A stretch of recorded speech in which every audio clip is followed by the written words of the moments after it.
Hello everyone. अभ्यास series के day 20 में आपका स्वागत है। इसमें हम लोग रेलवे के प्रीवियस ईयर क्वेश्चनों को कर रहे हैं विद डिटेल्ड एक्सप्लेनेशन के साथ, जहां पे एक्सप्लेनेशन की जरूरत है जिन क्वेश्चनों में।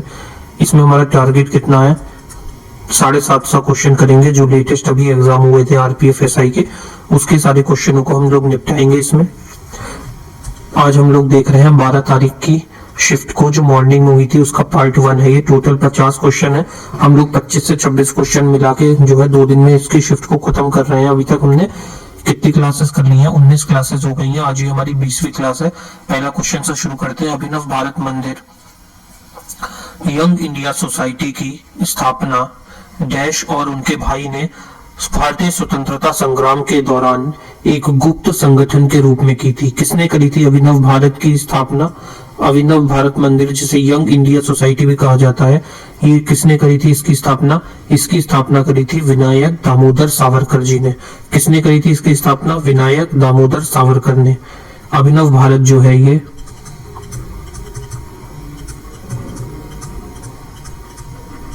अभिनव भारत जो है ये कब फाउंड हुआ था? ये हुआ था 1904 में। कहाँ पे? 1904 में फाउंड हुआ था ये एट नासिक। कहाँ पे फाउंड हुआ था ये? नासिक। नासिक में हमारा क्या लगता है? कुंभ लगता है। अभिनव भारत जो है ये किसने फाउंड किए थे? इसके फाउंडर कौन थे? इसके फाउंडर 2 लोग थे। एक तो थे हमारे विनायक दामोदर जी, विनायक दामोदर, और दूसरे थे उनके ब्रदर, उनके भाई मिस्टर, कौन थे वो? गणेश दामोदर। एक थे विनायक दामोदर और दूसरे थे गणेश दामोदर। इन 2 लोगों ने जो है मिलके जो अभिनव भारत, जिसको अभिनव भारत और जिसको यंग इंडियन सोसाइटी भी कहा जाता है, इसकी खोज करी थी। मतलब ये जो है फाउंड किया था। इसका जो पुराना नाम था अभिनव भारत का, ओल्ड नेम क्या था? अभिनव भारत का जो ओल्ड नेम था वो था मित्र मेला। क्या नाम था इसका? पुराना नाम था मित्र मेला। क्या नाम था इसका पुराना? मित्र मेला। और ये जो 1904 में फॉर्म हुआ था, कब तक चला था? 1904 से लेके 1952 तक के। 1952 में जो है इसको डिमोलिश कर दिया गया था इस संस्था को। और जो इसका ये नया नाम, ये जो नाम था विनायक सावरकर जी ने दिया था। जो अभिनव भारत है, ये अभिनव भारत नाम किसने दिया था? अभिनव भारत नाम दिया था किसने? विनायक सावरकर जी ने। विनायक सावरकर जी ने। विनायक सावरकर जी की बुक का क्या नाम है? इनकी एक बुक भी है। बुक का क्या नाम है इनकी? इनकी बुक का नाम है the Indian war of independence. क्या नाम है इनकी बुक का? नाम है Indian war of independence. Next question पे आते हैं अपने। सेकंड क्वेश्चन क्या है? In which of the following year भारतीय साख्य बिल जो है पास हुआ था इंडिया में? कौन से साल में भारतीय साख्य बिल कब पास हुआ था? ये हुआ था 2023 में। कब? 21 दिसंबर 2023 को जो है ये बिल पास हुआ था। इसने जो है रिप्लेस किया है, किसे रिप्लेस किया है? इस बिल ने रिप्लेस किया है इंडियन एविडेंस एक्ट 1872 को। इंडियन एविडेंस एक्ट 1872 को रिप्लेस करके ये बिल जो है 2023 में पारित हुआ है। अगला क्वेश्चन आ जाता है, which of the following aspect is covered by the Ayushman Sahakar scheme?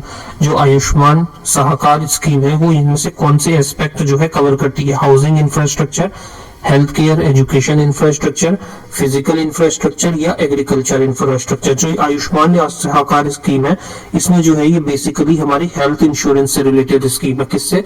Health insurance. तो इसका क्या हो जाएगा आंसर? हेल्थ केयर और एजुकेशनल इंफ्रास्ट्रक्चर के लिए है ये जो फोकस करती है उसी पे, हेल्थ केयर पे फोकस करती है। और ये जो आयुष्मान स्कीम है ये कब लॉन्च हुई थी? ये लॉन्च हुई थी 19 अक्टूबर 2020 में, कोरोना के बाद, कोरोना के समय में जो है इसको लॉन्च किया गया था। अगला क्वेश्चन है हमारा, बुक है द डिस्कवरी ऑफ इंडिया। ये किसने लिखी थी book? The discovery of India, ये बुक है किसने लिखी थी? ऑप्शन है महात्मा गांधी, जवाहरलाल नेहरू, भगत सिंह या मौलाना अबुल कलाम आजाद। किसने लिखी थी ये बुक? ये बुक लिखी थी जवाहरलाल नेहरू ने। अगला क्वेश्चन आता है, 1978 में संविधान में डैश संशोधन द्वारा संपत्ति के अधिकार को मौलिक अधिकार की सूची से हटाकर इसे अनुच्छेद 300A के तहत एक सरल कानूनी अधिकार में परिवर्तित कर दिया था। कौन से संवैधानिक संशोधन हुआ था उस समय? उस समय हुआ था 44वां संवैधानिक संशोधन 1978 में। 1978 में हुआ था 44वां संविधान संशोधन, और जो हमारा संपत्ति का अधिकार था इसको जो है आर्टिकल 300A के तहत हटा के मौलिक अधिकार से जो है ये लीगल राइट में पड़ गया है। किसमें हो गया है? अब ये हमारा कानूनी अधिकार हो गया, लीगल राइट है। अब इसके लिए हम लोग कोर्ट भी जा सकते हैं। अब ये फंडामेंटल राइट की लिस्ट में नहीं रहा है।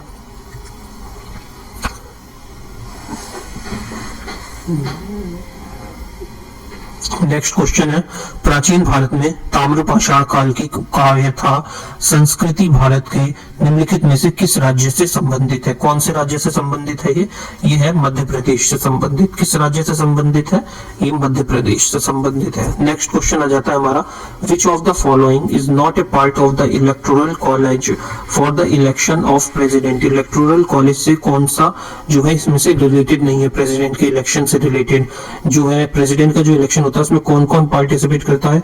इलेक्टेड मेंबर ऑफ लोकसभा ये भी रहते हैं उसमें, इलेक्टेड मेंबर ऑफ राज्यसभा रहते हैं, elected member of state assemblies रहते हैं, लेकिन इसमें नॉमिनेटेड मेंबर्स नहीं होते हैं राज्यसभा के।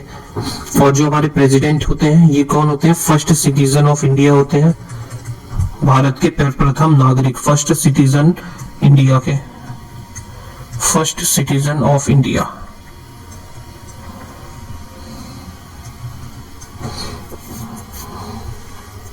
और इसमें जो है दो ही यूटीज जो है पार्टिसिपेट करती हैं, एक दिल्ली और दूसरी है पुडुचेरी।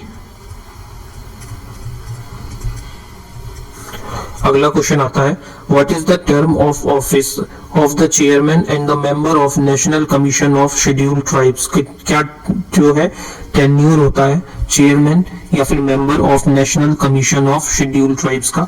कितने साल का टेन्योर है? वो होता है हमारे 3 साल का टेन्योर। और जो नेशनल कमीशन है ये स्टेब्लिश कब हुई थी?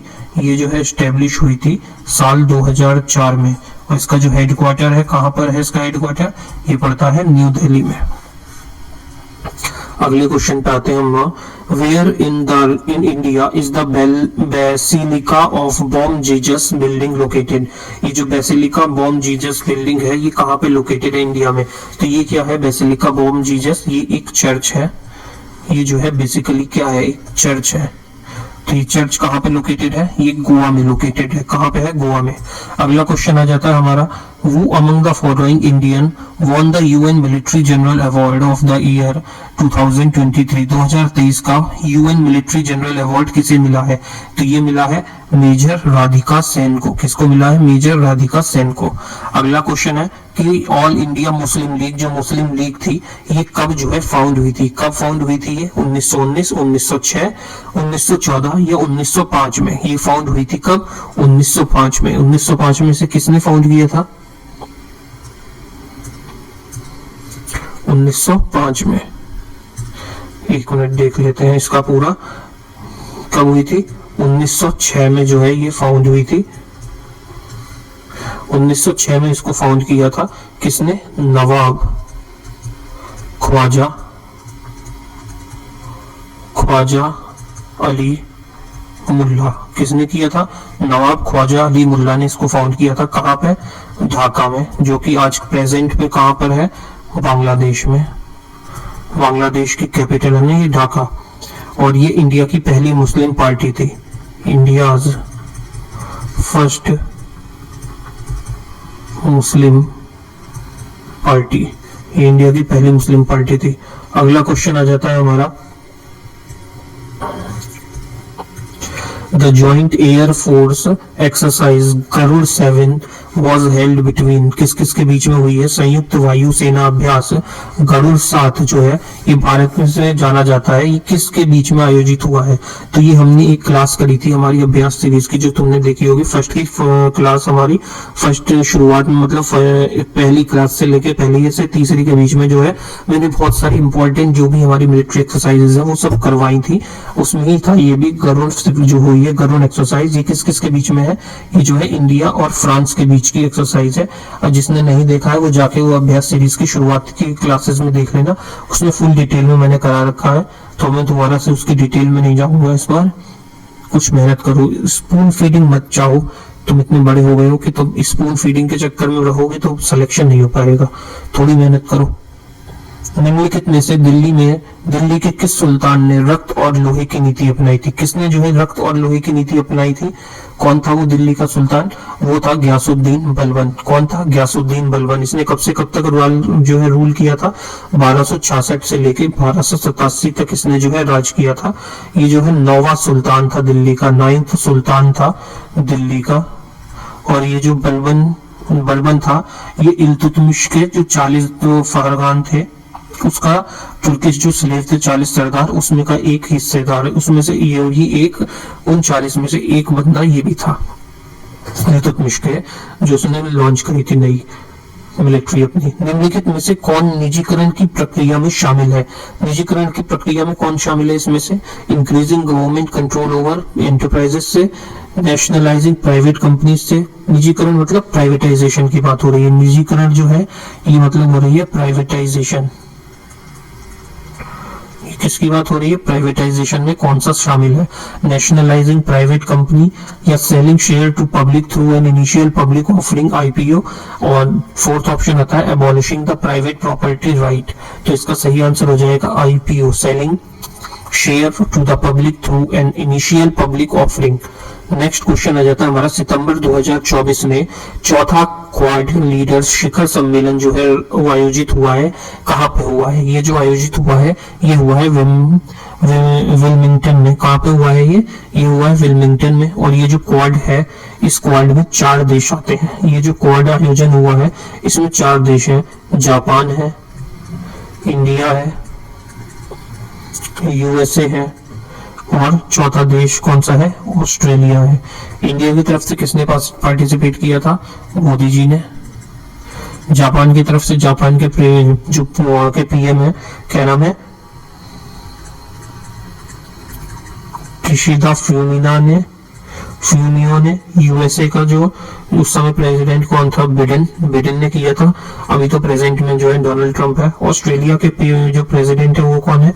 वो है एंथोनी एल्बनीज। इन्होंने पार्टिसिपेट किया था। ये 4 देशों के बीच का जो है ये जो है पार्टनरशिप है। इन 4 देशों के बीच में क्वाड जो है एक पार्टनरशिप है। पार्टनरशिप है किस किस के बीच में? बिटवीन ये 4 देशों के बीच में। ये जो है इसकी फर्स्ट जो मीटिंग हुई थी इन लोगों की, कहाँ हुई थी? ये हुई थी 2021 में। कब हुई थी? 2021 में हुई थी। और 2025 में इसको कौन होस्ट करेगा? 2025 में इसको होस्ट करेगी इंडिया इसी साल।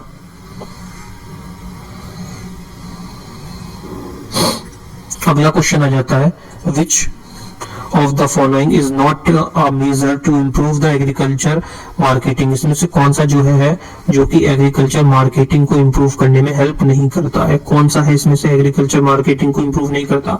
ऑप्शन देखो, पहला ऑप्शन है हमारा regulating market to protect farmer from malpractice, better infrastructural facilities, manipulating by big traders, providing fair prices for farmer produce। तो इसमें से कौन सा हो जाएगा? वो हो जाएगा ये होगा मैनिपुलेटिंग बिग ट्रेडर्स। ये जो है इसमें से रिलेटेड नहीं है एग्रीकल्चर मार्केटिंग से। एग्रीकल्चर मार्केटिंग में क्या किया जाता है? ये आ जाता है हमारा रेगुलेट करना मार्केट को, जिससे कि जो फार्मर है वो जो कमी है उससे जो है अफेक्ट ना हो, बेटर इंफ्रास्ट्रक्चरल फैसिलिटीज मिले और जो प्राइस मिल रहा है फार्मर को वो एक तरह से फेयर प्राइसेस हो, कोई फर्जी वाला ना हो कि रेट कम मिल रहा है, ऐसा ना हो। उनकी मेहनत का उनको पैसा मिलना चाहिए। अगला क्वेश्चन है हमारा, पहला क्षेत्रीय ग्रामीण बैंक किस वर्ष में स्थापित किया गया था? पहला जो क्षेत्रीय ग्रामीण बैंक है कब स्थापित किया था? ये किया गया था 1975 में। 1975 में कौन सा था पहला बैंक जो स्थापित हुआ था? वो था प्रथमा बैंक। कौन सा था? प्रथमा बैंक। और ये कहाँ का प्रथमा बैंक था? ये था मुरादाबाद का, मुरादाबाद उत्तर प्रदेश। उत्तर प्रदेश मुरादाबाद में पहला जो है प्रथमा बैंक जो है स्टैब्लिश हुआ था। अभी हमारे देश में कितने हैं? अभी हमारे देश में जो है 43 जो है आरआरबी है, रूरल रीजनल रूरल बैंक जो है अभी हमारे देश में कितने हैं आरआरबी? 43 है। अगला क्वेश्चन आ जाता है हमारा, Ritu Negi who was awarded the Arjuna Award for outstanding performance in sports and game 2023 is a player related to which of the following games? कौन से गेम से जो है रितु नेगी जिन्हें अर्जुन अवार्ड मिला है 2023 का वो रिलेटेड है? कबड्डी, खो खो, आर्चरी या बॉक्सिंग? तो ये किससे रिलेटेड है? ये है कबड्डी से रिलेटेड।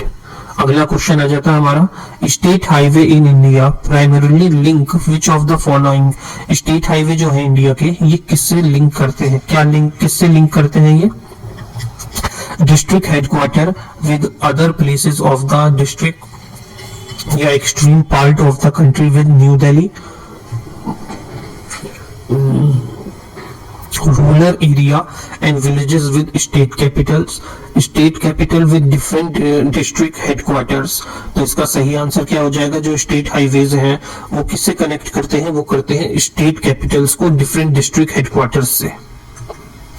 अगला क्वेश्चन आता है, in which of the following year has Dinesh Goswami committee being formed for the electoral reforms? Electoral reforms के लिए जो दिनेश गोस्वामी कमेटी है ये कब बनाई गई थी? ये बनाई गई थी कब? 1990 में बनाई गई थी। कब बनाई गई थी? 1990 में। इसको क्यों बनाया गया था? इसको बनाया गया था क्योंकि इसमें क्या कहा था? इसमें जो है इसमें जो भी राजनीतिक पार्टियां हैं उनको जो है सरकारी धन मिले उसके लिए इसमें जो है प्रस्ताव रखा गया था। राजनीतिक पार्टियों को गवर्नमेंट का पैसा मिलेगा उसका जो है इसमें प्रस्ताव रखा गया था दिनेश गोस्वामी कमेटी में। अगला क्वेश्चन है, निम्नलिखित में से किस मामले में मूल संरचना सिद्धांत को पहली बार मान्यता दी गई थी? मूल संरचना सिद्धांत को मान्यता कब दी गई थी? कौन से केस में? बेरुवारी केस में, केशवानंद भारती केस में, या कुमार पद्म प्रसाद केस में, या फिर LIC ऑफ इंडिया केस में? तो ये किस में दिया गया था? ये दिया गया था केशवानंद भारती केस। केशवानंद भारती केस जो हुआ था, पेन ले लिया, ये जो केशवानंद भारती केस था इसके जो मुख्य न्यायाधीश थे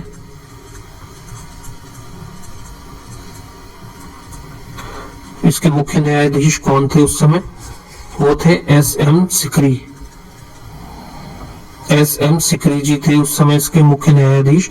और उन्होंने जो निर्णय लिया था वो था संसद के पास जो है संविधान में संशोधन करने का अधिकार है, लेकिन जो हमारे संविधान का मूल ढांचा है उसको नहीं वो बदल सकते। मतलब जो भी हमारा संसद या पार्लियामेंट है उसके पास जो है हमारे संविधान का, संसद के पास जो है संविधान के जो मूल ढांचा है, संविधान का जो हमारा मूल ढांचा है, मूल ढांचे को वो चेंज नहीं कर सकते। हाँ, संविधान में जो है वो संशोधन कर सकते हैं। क्या कर सकते हैं? संशोधन कर सकते हैं। संशोधन की स्पेलिंग गलत हो तो ऑफेंड मत होना कोई। अगला क्वेश्चन है, who among the following introduce the boiler bill 2024 इन राज्यसभा? अगस्त 2024 में किसने जो है ये बिल लॉन्च किया है? बॉयलर बिल ये किया है union minister for commerce and industry. कौन है इस समय? पीयूष गोयल। पहले क्या थे? ये पहले रेलवे मिनिस्टर थे। अभी रेलवे मिनिस्टर कौन है? वैष्णव जी हैं।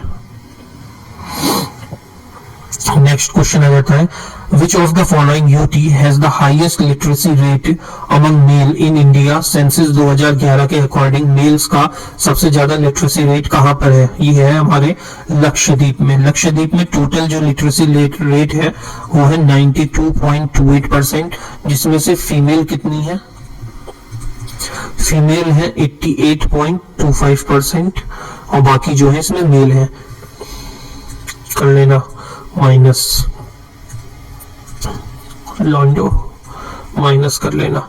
इंडिया का जो ओवरऑल लिटरेसी रेट है वो कितना है? इंडिया का 74.04%, जिसमें से जो मेल है वो कितने हैं, 82.14% मेल है। और इसमें जो फीमेल है, फीमेल कितनी है, वो है 65.46%। और जो टॉप 5 स्टेट हैं जहां पे लिटरेसी रेट सबसे ज्यादा है, उसमें सबसे पहले आ जाता है केरल। केरल में जो है 94% लिटरेसी रेट है। सेकंड नंबर पे आ जाता है हमारा लक्षद्वीप, लक्षद्वीप जहां पे अभी हमने देखा ना लिटरेसी रेट कितना था, 92.28% था। थर्ड नंबर पे आ जाता है मिजोरम, जिसका लिटरेसी रेट 91.3% है। फोर्थ पे आ जाता है हमारा गोवा, जिसका लिटरेसी रेट 88.7% है। और फिफ्थ नंबर पे आ जाता है हमारा त्रिपुरा। त्रिपुरा का जो लिटरेसी रेट है वो 87.2% है। कितना है, 87.2%। अगला क्वेश्चन आता है, who among the following social, कौन से ऐसे जो है इनमें से सोशल रिफॉर्मर्स थे जो जिसने फाउंड किया था विडो रीमैरिज एक्ट जो हुआ था, विडो रीमैरिज एसोसिएशन को 1861 में। किसने किया था, बहुत इजी क्वेश्चन है। ये थे महादेव गोखले, MG रानाडे, महादेव गोखले नहीं, महादेव गोविंद रानाडे। कौन थे, MG रानाडे। इन्होंने जो है विडो रीमैरिज एक्ट जो है एस्टेब्लिश किया था। इन्होंने हमारे शास्त्रों का हवाला देके जो है जो भी सती हो जाती थी लोग, उनको रोक के उनकी जो है दोबारा से शादी करवाने का प्रावधान निकाला था।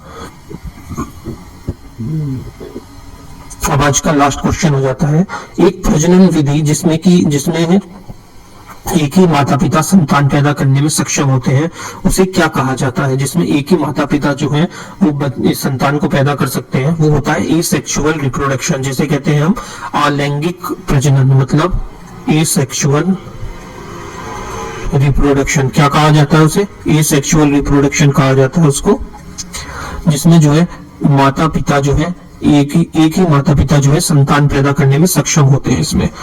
ठीक है, ये हमारी क्लास यहाँ पे खत्म हो जाती है। Thank you. देखा हो अगर यहाँ तक तुमने तो चैनल को जो है सब्सक्राइब कर लेना, वीडियो को शेयर कर देना अपने दोस्तों में, ताकि एक आधे सब्सक्राइबर बढ़ जाए, थोड़े व्यूज बढ़ जाए, हमें भी मोटिवेशन मिल जाए कुछ करने के लिए।